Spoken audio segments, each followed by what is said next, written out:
before we start, I want to give you some background on the intellectual that we're going to look at today and the text that we're going to look at today.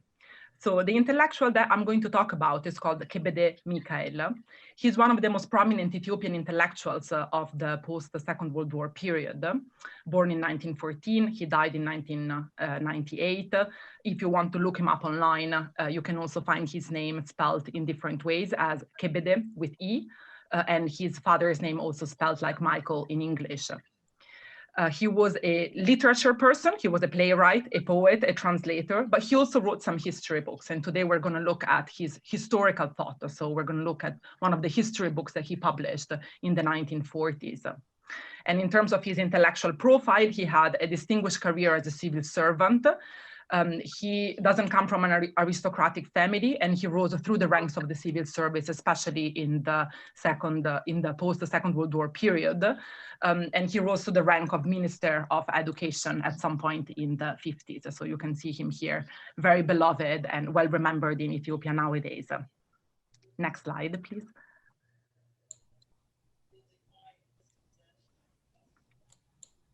Thank you. So Käbbädä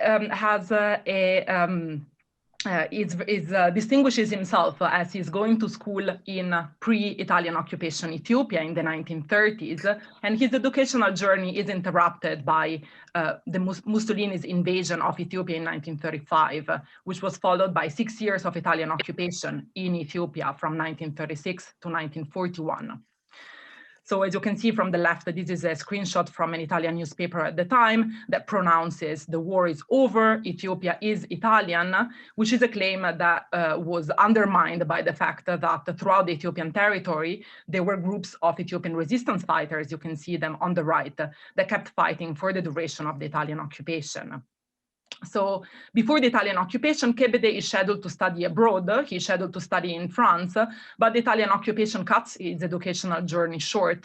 He is stuck within Ethiopia, and he actually works for the Italian as a radio broadcaster. So it's quite interesting because now we will see that he articulates a whole ideology to counter the Italian fascist propaganda. But at the beginning of his career, he actually works for the Italian occupiers in terms of media and communication.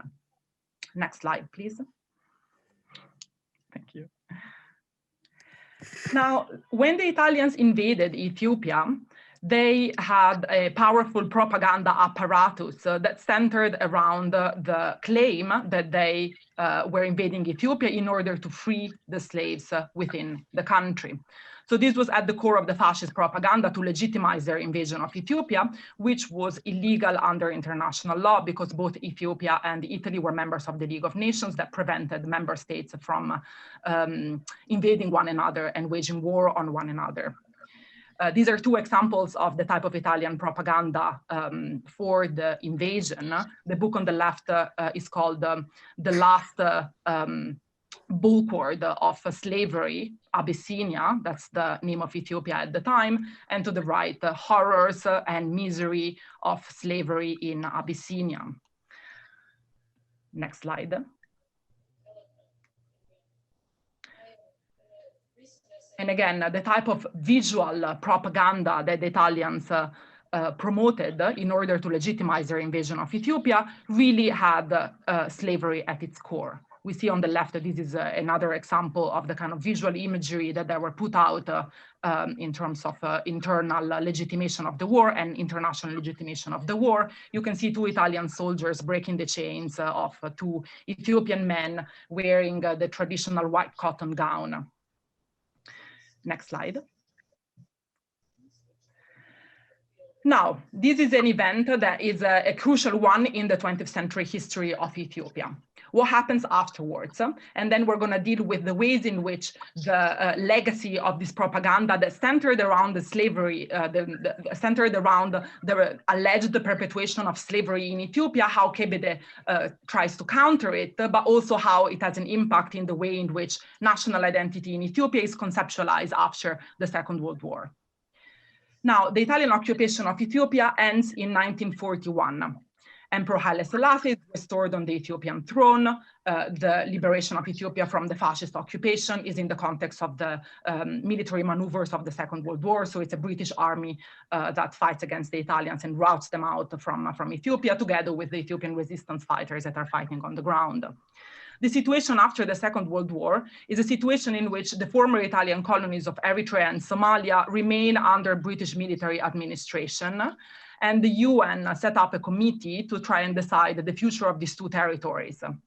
On the one hand, the Italian now Republican government, fascism had been ousted, but the Italian Republican government, in perfect continuity with fascist colonial policy, kept lobbying the UN for the Italian former colonies to be returned to Italy in the post-Second World War period. The Ethiopian government, on its part, lobbies for Eritrea and Somalia to be annexed to Ethiopia. So Käbbädä writes, in a context in which there is this two different lobbying efforts on the part of the Italians and the Ethiopians that regard the future of the former Italian colonies of Eritrea and Somalia.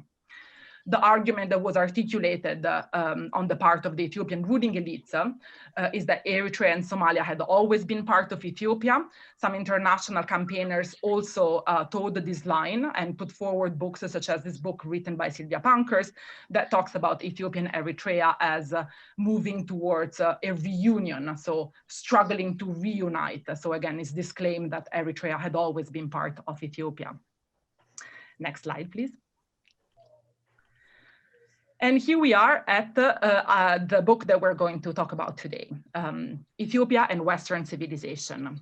Käbbädä publishes this in 1949, so it's after the end of the Second World War. The UN is deliberating on the future of Eritrea and Somalia.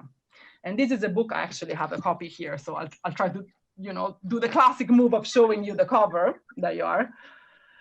It's a trilingual work that has a section in Amharic, a section in English, and a section in French. So there's the same text, but translated in 3 different languages. And the book addresses, therefore, an Ethiopian and an international public. It is part of these lobbying efforts at the UN, and it explicitly addresses the UN Assembly, and it explicitly advocates for Eritrea and Somalia to be annexed to Ethiopia.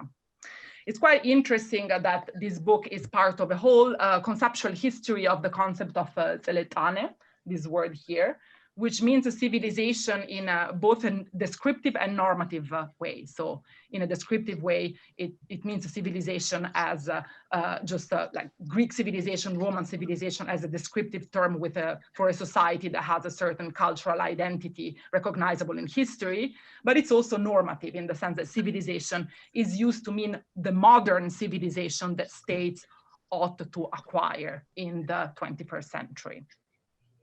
Next slide. And this is a book that, again, not only there's this more of a immediate reflection of the deliberations that were happening at the UN, but we can use this text to understand the impact of the Italian occupation in Ethiopian political thought, especially the political thought of the Amharic-speaking elites that were very close to Emperor Haile Selassie, such as Käbbädä, for example. The Italian occupation in general undermines 2 main claims of Ethiopian political thought of the pre-occupation period. It puts into question the sense of Ethiopia's belonging, global belonging. So it puts into question Ethiopia's international identity, the international identity that the Ethiopian political and intellectual elites had forged for the country in the pre-occupation period. And also puts into question Ethiopia's national unity, so the national identity of the country. So there is a way in which the Italian occupation forces intellectuals like Käbbädä to rethink Ethiopia's global positioning, but also forces them to rethink Ethiopia's domestic identity and national identity. So the rest of the presentation will trace how Käbbädä, again, renegotiates Ethiopia's global belonging and how he renegotiates Ethiopia's national identity. Next slide, please. And next one. Thank you so much. Let's start from the ways in which the Italian occupation undermines the previous international identification that Ethiopian intellectuals and politicians had proposed for the country. Now, up until 1936, the Ethiopian ruling elites had presented Ethiopia as the smallest of the world's big nations. So there was a sense that Ethiopia had the right to sit at the table of the big nations that in the understanding of Ethiopian political intellectual elites were Western nations. And of course, it was the smallest because it was still developing. But the pitch is that Ethiopia was part of the club, or was a member of the club of the big nations. This, of course, is severely put into question by the betrayal of the League of Nations in 1936. The League of Nations, which again was the international entity that in theory had the role to try to resolve conflicts between members, but it takes a decidedly pro-Italian stance. They really don't do much to defend Ethiopia against the Italian invasion, except a fairly very mild arm embargo or just an initial talk of sanctions against Italy. But in the end, they really don't take Ethiopia's side, despite the fact that Ethiopia is clearly the victim of an Italian illegal aggression from the point of view of international law, at least. And in the 1960s, this undermining of Ethiopia's claim to be the smallest of the big nation is translated as another type of global identification, because Ethiopian intellectuals then claim that Ethiopia is not the smallest of the big nations, but there's a reconfiguring of Ethiopia's international identity as the biggest of the small nations. This is at the time of decolonization, in which suddenly there is a viable global South third world identity that Ethiopian political elites could push for. Now, the 1940s and the 1950s are this period in between the claim that Ethiopia is the smallest of the big nations and the claim that Ethiopia is the biggest of the small nations in the 1960s. And Käbbädä writes precisely in this period in which the Ethiopia's international identity is in doubt and being renegotiated. So there is already like a kind of a tentative take on what should be Ethiopia's global belonging. And let's try to see how Käbbädä tries to renegotiate Ethiopia's international identity. So again, okay, this is the slide, good, thank you. So in order to convince the UN to annex Eritrea and Somalia to Ethiopia, which is the main objective of his book, he has to first undermine the fascist accusations of Ethiopia as primitive and barbaric. So clearly the fascist propaganda had undermined Ethiopia's claim to be the smallest of the big nations, and it had otherized Ethiopia as you are not part of the big nations. You are a nation that is essentially intrinsically primitive and barbaric and different from the nations that are ruling the world. So a first step towards again, renegotiating Ethiopia's international belonging, but also rebutting Italian colonial propaganda in order for the UN to hear the Ethiopian argument regarding the future of Eritrea and Somalia, is something that Käbbädä does at the beginning of the book. And how does he rebut this Italian propaganda on Ethiopia as barbaric and primitive? So he takes the basic narrative of progress at face value. He says Ethiopia is behind, Ethiopia is backward from a point of view of her development. But this is not due to any intrinsic cultural inferiority, let alone racial inferiority. It is rather due to contingent accidental factors that are just like random historical conjunctures that are beyond the agency of Ethiopian people themselves, such as the fact that Ethiopia was geographically isolated and therefore could not easily import the technological innovations that were being developed in Western Europe in the modern era. So again, nothing to do with any intrinsic cultural or racial inferiority, but the backwardness is just due to like a conjuncture of developmental factors that say nothing about the relative status or standing of Ethiopian civilization. And here, Käbbädä makes the move that is frequent in anti-colonial thought, described among others by Partha Chatterjee at the beginning of his theorization about anti-colonial nationalisms in the global South. Käbbädä distinguishes a material and spiritual civilization.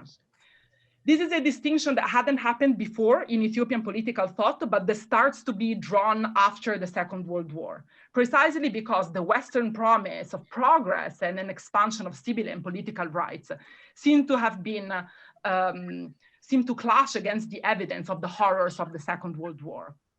So Käbbädä is saying the West may have advanced in its material civilization, but as we have seen with the Second World War, from the point of view of its spiritual civilization, the West has actually regressed. And it has regressed from the time in the Enlightenment in which they abandoned Christianity, which would have guaranteed a certain morality of public culture, and with arguments for atheism and secularism, this is the beginning of the spiritual decline in the West. Now, this allows him to make a final important pitch regarding the future of Ethiopia, that because Ethiopia hasn't abandoned Christianity, and because from the point of view of its material progress, it is rapidly modernizing under the enlightened guidance of Emperor Haile Selassie, that Ethiopia has all the skills to build an even more advanced modernization compared to the Western one.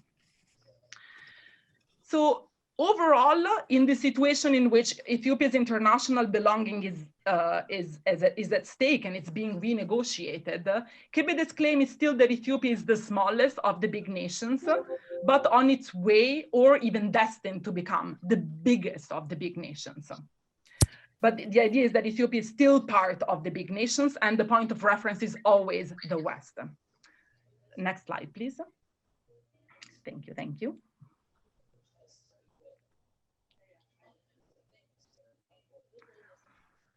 So this is a type of anti-colonial thought. It is clearly an anti-colonial argument, but it's an anti-colonial argument that relies on an exceptionalist framework. Käbbädä does not argue against colonialism per se. He argues against Italian colonialism in Ethiopia precisely based on the fact that Ethiopia, according to him, is different from the rest of the global South or Sub-Saharan Africa or Africa, and so on. He is saying Ethiopia does not deserve to be colonized precisely because it's not like other colonized people. So he actually is drawing a difference between Ethiopia and the rest of the colonized world. And Ethiopia is different precisely because its long history of Christianity and imperial rule. Under Haile Selassie, the country is modernizing, and therefore it doesn't need Western civilizational interventions.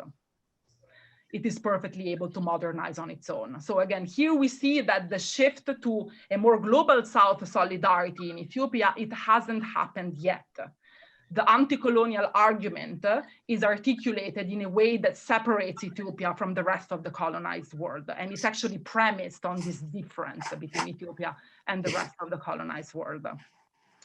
This is confirmed by other, let's say, theoretical references within the text, including the fact that Käbbädä uses Western sources. It traces the classic history of Europe from ancient Greece to the Romans, so the greatness of the classics, the dark ages of the Middle Ages, and then with the Enlightenment onward is the beginning of progress and civilization and the modern era. So this is, for example, what I studied in historical textbooks as I was growing up. And so it's really like the textbook description of the history of civilization that is the Eurocentric standard in Europe up to nowadays. And he follows this framework, including claiming that ancient Greece is the cradle of civilization, but with a twist. He's saying Ethiopia is a heir to ancient Greece. So again, for Ethiopia, he claims almost a European origin, because for him, ancient Greece is the origin of Western civilization. So again, it's an anti-colonial way of thinking, but at the same time, it's just that also creates or even deepens a sense of separation between Ethiopia and the rest of the third world global South. Next slide, please.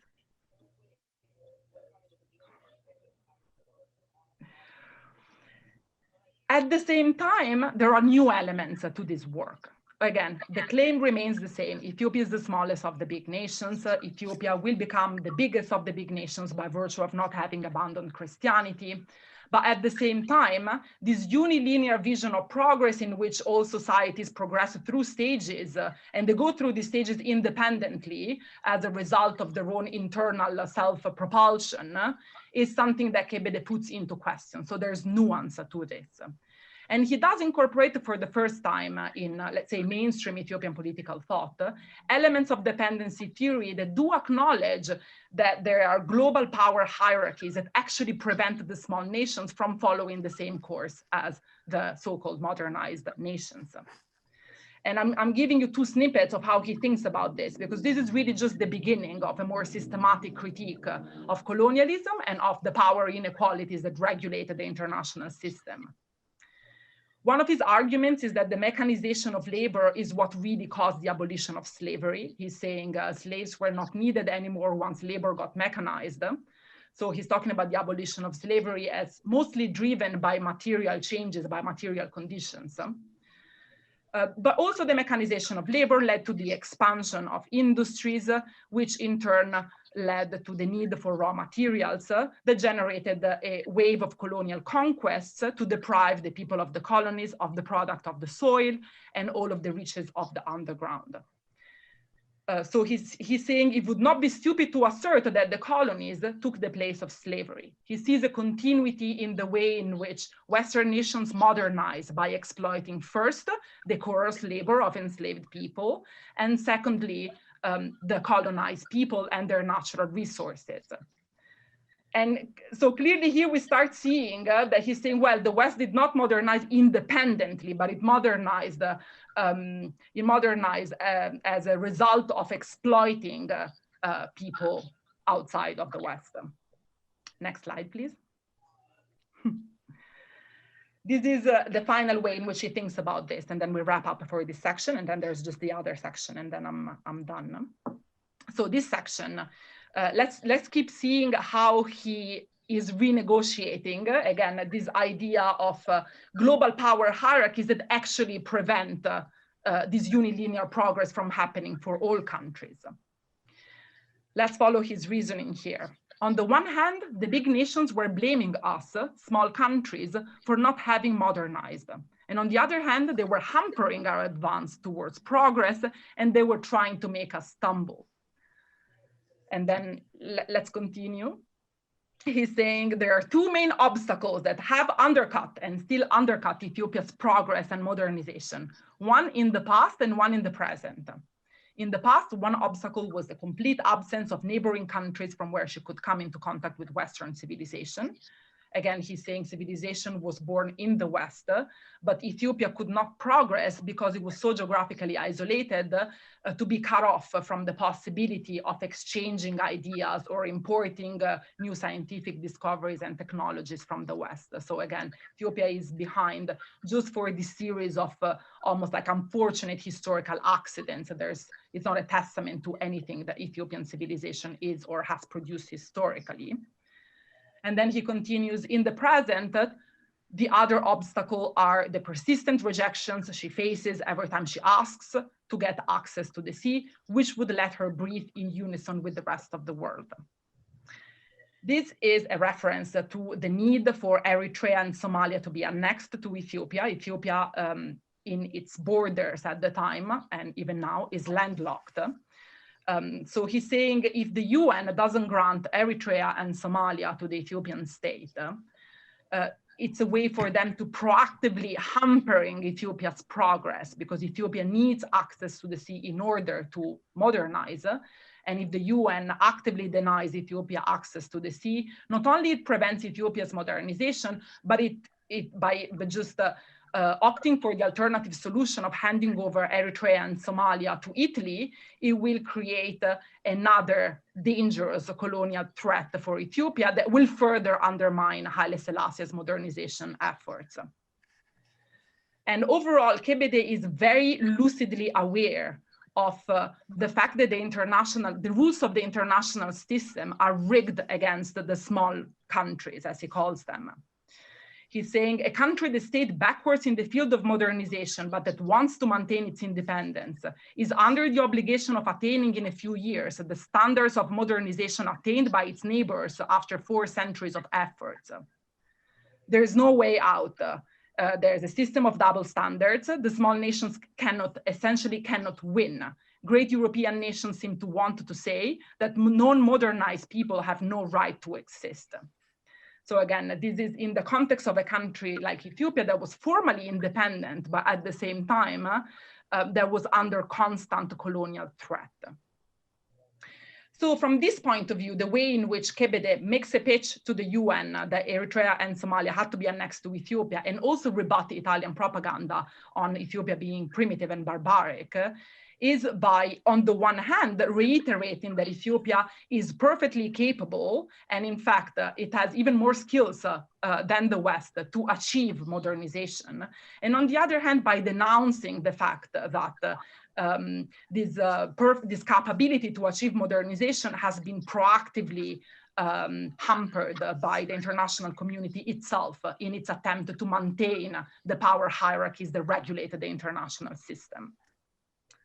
Next slide, please. And next, perfect. But there's something else in the Italian propaganda that is actually much more insidious, which is the way in which it had undermined Ethiopia's sense of nationhood, or at least the nationhood that Ethiopian ruling elites had designed for the country. Now, when the Italians said that they wanted to invade Ethiopia to free the slaves, they kept referring to Ethiopia's government as a government that was exclusionary, elitist, and tyrannical. They were referring to the fact that the Ethiopian government was mostly composed of people that identified with Orthodox Christianity, broadly speaking, spoke Amharic, even if they were not necessarily as a first language, and therefore represented only a part of Ethiopia's multi-religious, multi-ethnic, multicultural makeup. And in this argument that there was a system of internal power hierarchies whereby some people were culturally excluded from the public sphere, and some people had a stronger claim to be part of the ruling elites by virtue of their religion and their language and their culture, is something that is very insidious for Käbbädä. So on this, he doesn't actually have many counter arguments, but it's clear that this is something that he perceives as a threat. Because he goes back to it, again, it's in the context of these UN deliberations, but then he goes back to this claim of Italian propaganda. This is 8 years after the liberation, and he still feels that the point hasn't been brought home regarding that particular claim about slavery, and slavery as a form of domination of a certain political group against another cultural political group in the country. And even before the Italian occupation in Ethiopia, there was a real apprehension about the fact that the country was multi-ethnic, was multi-religious. This is in the borders that were negotiated for the Ethiopian state between the end of the 19th century and the beginning of the 20th. This diversity was perceived as a weakness on the part of the Ethiopian ruling elites, especially in the context of the colonial threats that were coming from France, Britain, and Italy in the European colonies that surrounded the Ethiopian state. There was a fear that this diversity would undermine Ethiopia's claim to sovereignty, because some of these groups or there was a fear that some of the groups that weren't part of the government had a very weak sense of loyalty towards the government. The Italians, typical of all colonizers, take advantage of these internal tensions when they occupy the Horn of Africa. So you can see to the right the map of, this is like Italian Eastern Africa. They redraw the boundaries of the provinces based on ethnic lines. So there's a divide and rule strategy that what's worrying for Ethiopian elites post-independence actually does work to a certain extent. There's a number of groups that actually declare independence, collaborate with the Italians, or just take advantage of the war to fight against the institutions of the Ethiopian government from before the war. So this is a claim that it's not wholly ineffective, and that points the finger against the fact that the nation building process of the Ethiopian state had left a lot of people disgruntled, including some members of the elites themselves that didn't like Haile Selassie's centralization policies. Next slide, please.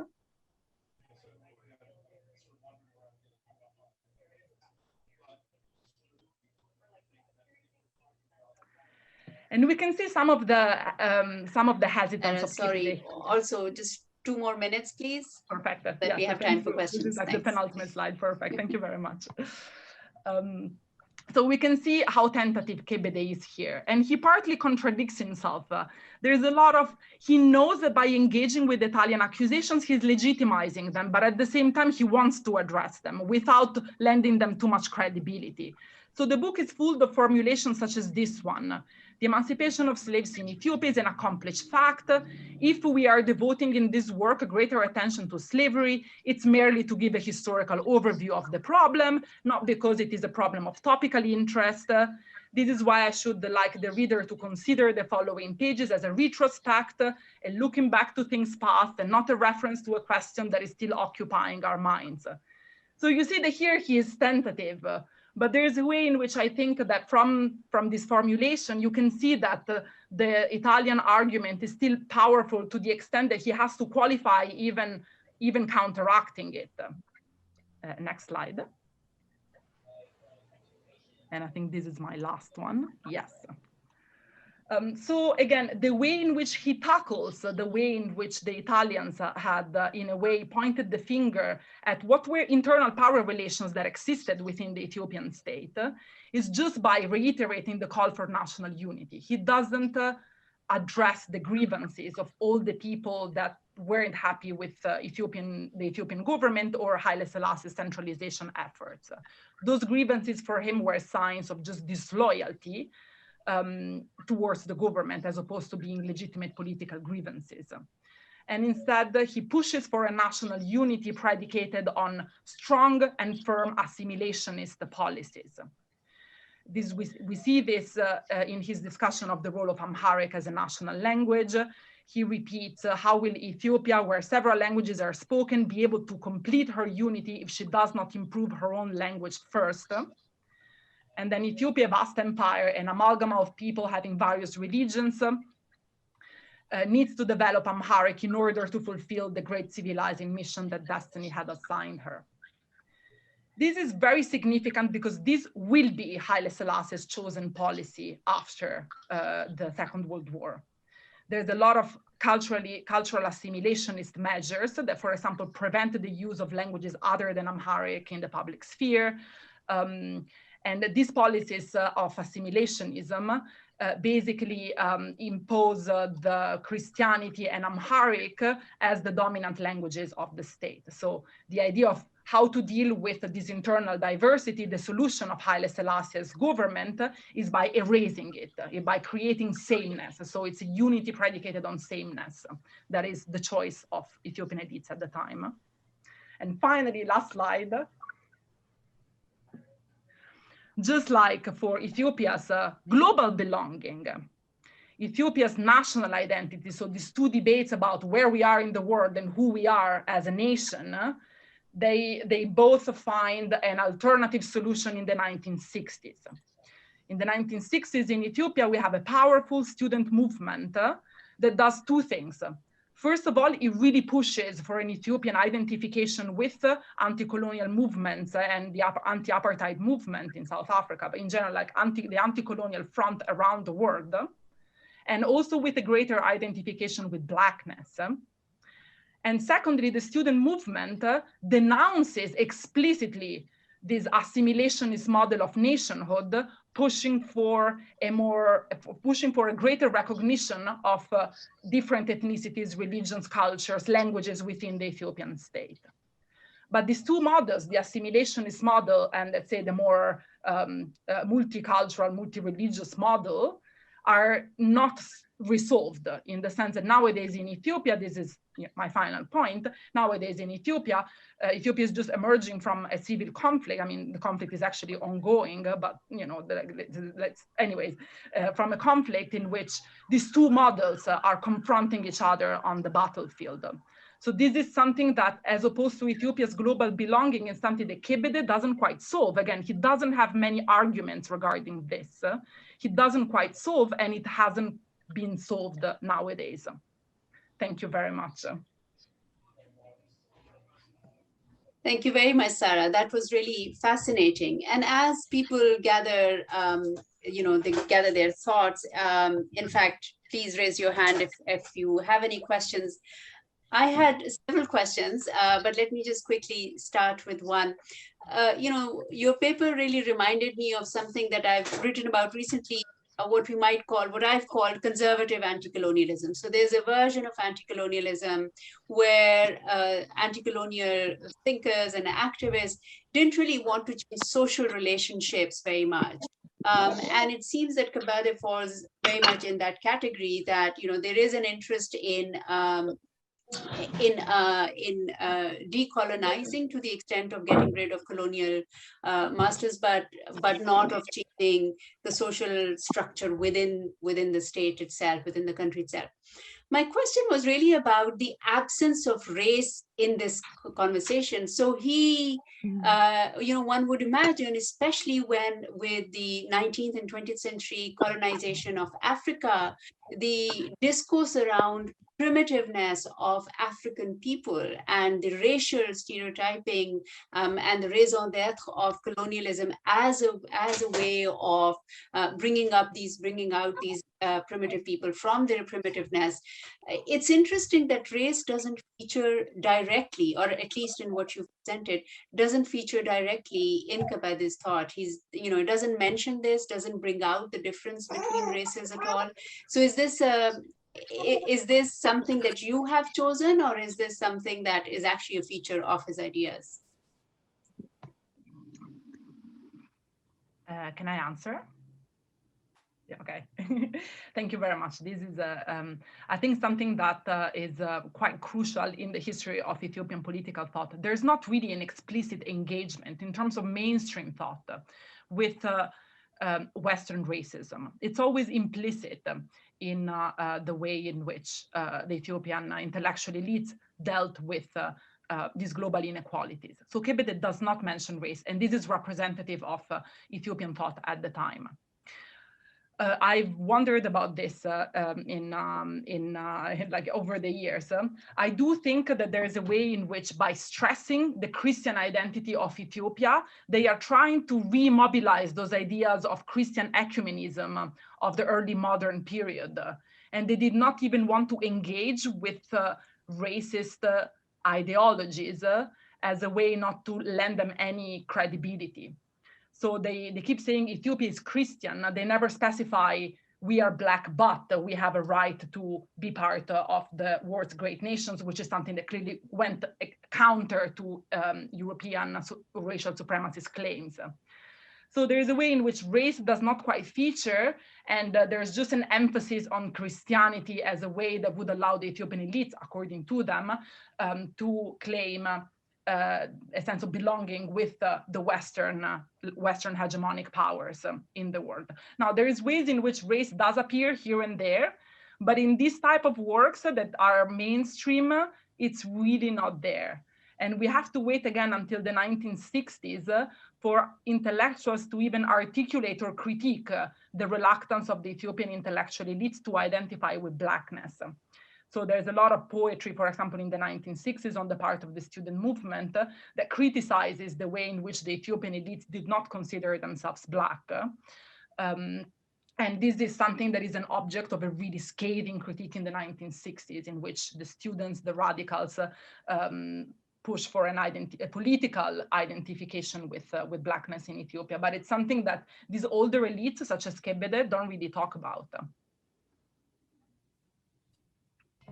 Thank you very much. Sadaf, please.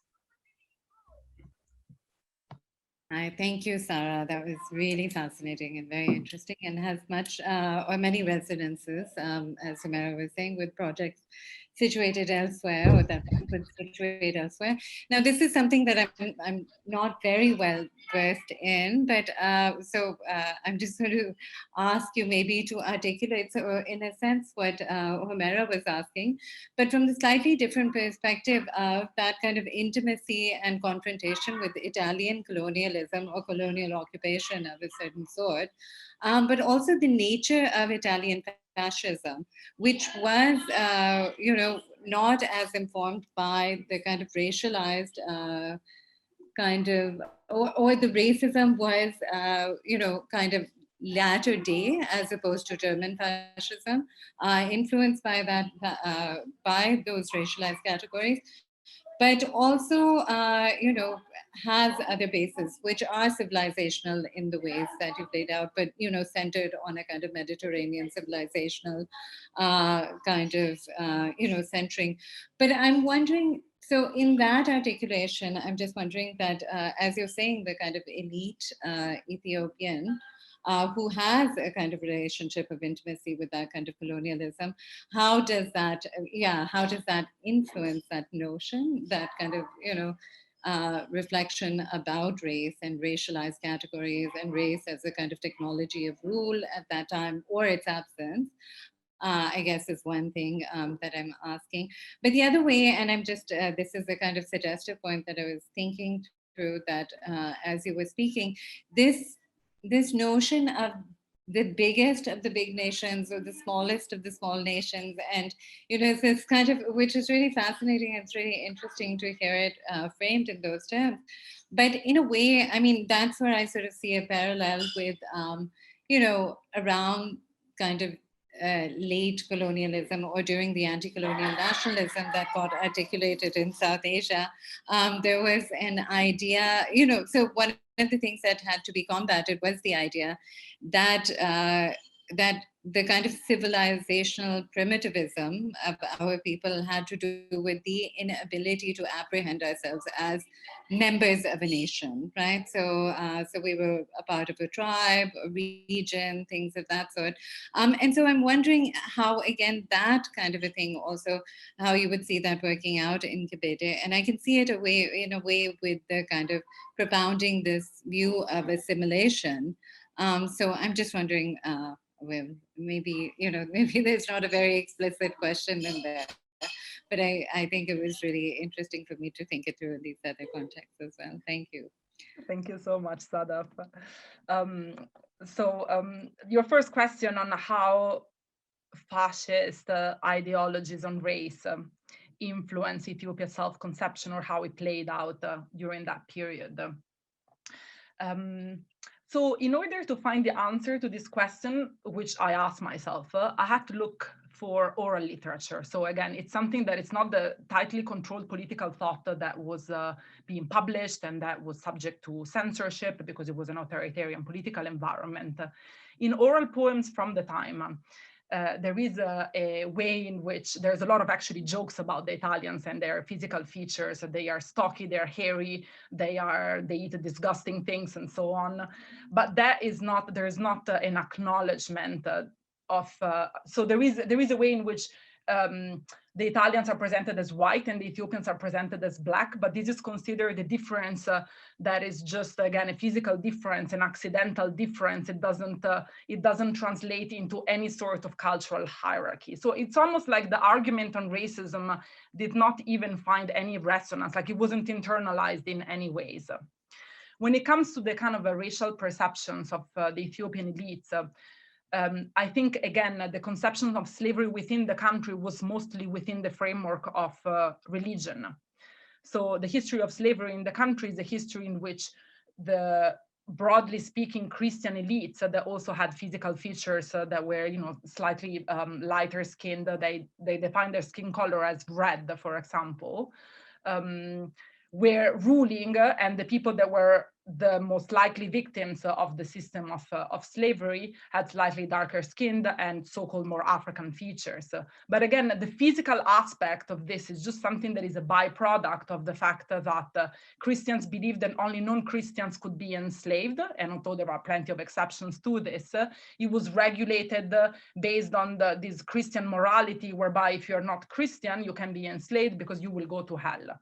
So there's almost like a moral judgment that also is translated within a specific physical differences, but it's religion that really determines the whole power hierarchy here. And after the Italian occupation, whether this changes or not, again, I mean, in what I've seen, it doesn't really that much. There is more awareness of Western racism and what it means.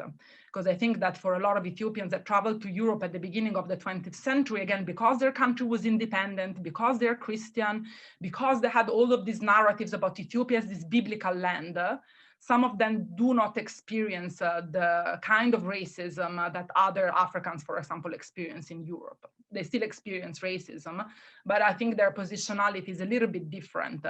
Again, because they are representatives of this great emperor that is very fascinating as a figure for a lot of Europeans. Sylvia Pankhurst is so fascinated with Haile Selassie. A lot of people in the UK are really think of Ethiopia as this biblical land.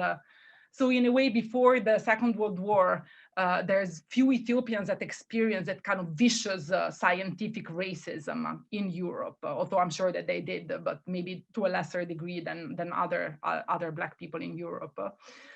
After the Italian occupation, there is more awareness that this system of racism can target the Ethiopians themselves.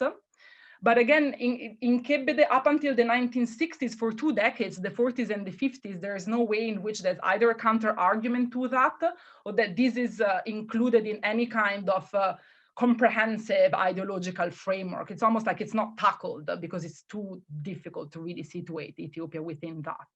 So there's almost a reluctance to talk about this, and to talk also about the way in which the Italians had, in a way, unveiled some of the internal tensions. Again, Käbbädä just skims over everything. It's something that is probably considered potentially dangerous for Ethiopia's claim to sovereignty, because once you acknowledge those internal power hierarchies and these conceptions of race, this pitch that Ethiopia has a right to sit at the table of the big nation starts being undermined, or at least you have to counter argue it more powerfully.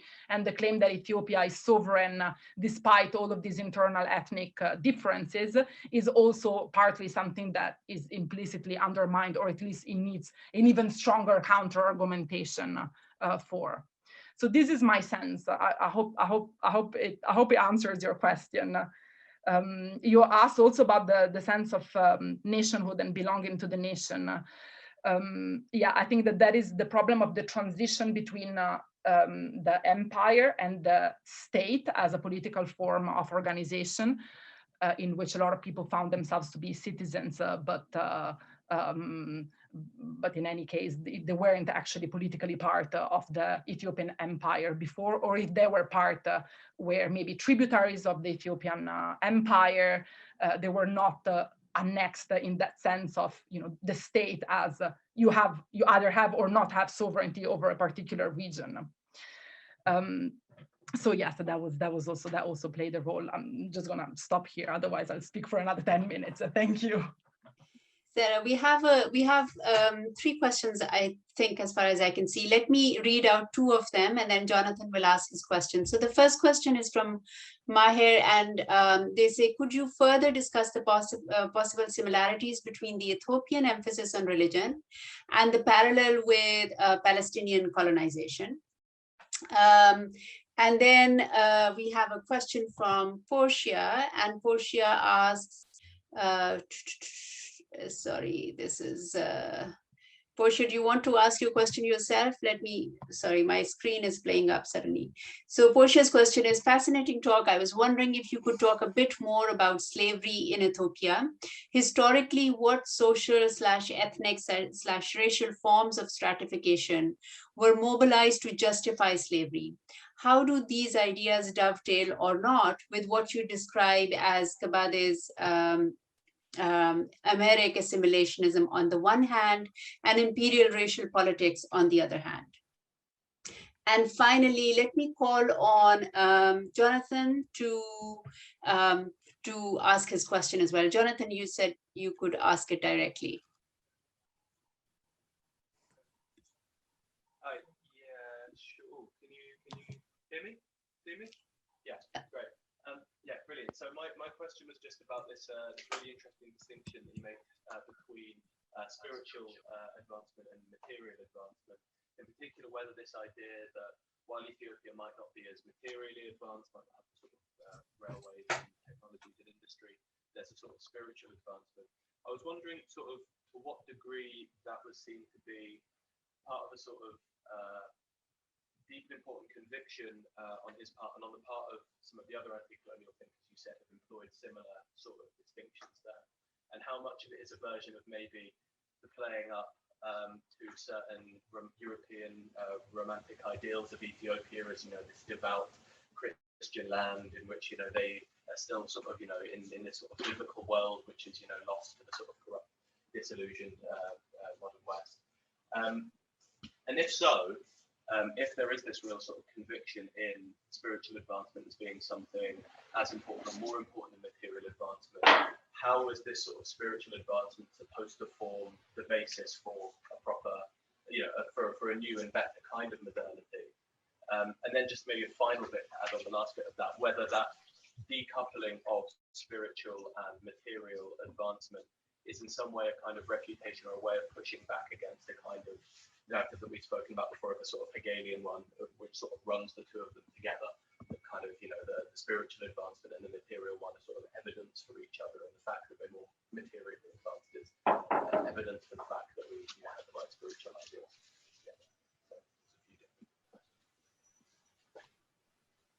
Thank you.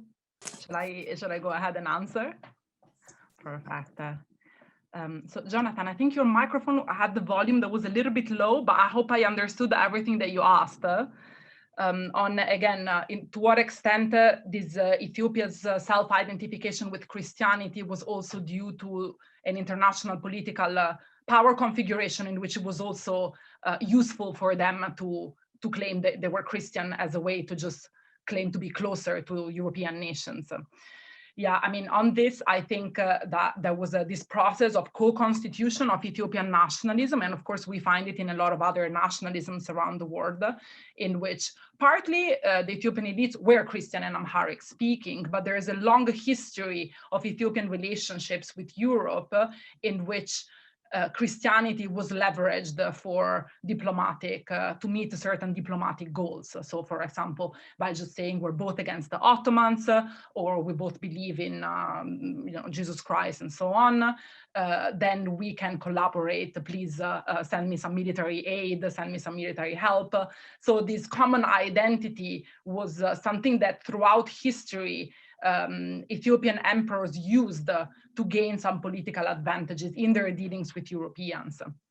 And of course, there's whole sectors of European society at the beginning of the 20th century that are, you know, skeptical regarding where modernization was heading.